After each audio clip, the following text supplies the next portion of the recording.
Ladies and gentlemen, if you're new to Ideogram and you haven't signed up yet, I'm going to show you the process of creating an account to your preferences using your Google account or your Apple account. So without further ado, let us climb straight in.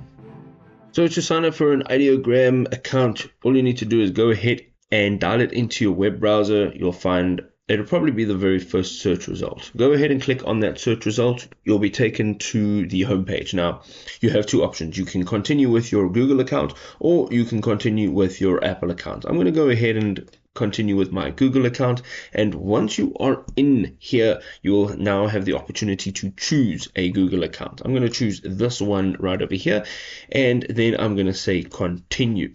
Over here, you can choose your username, so it's given you an @ and your email address. You can now also go ahead and change your name. Once you're happy with all of these settings, you can go and say create profile.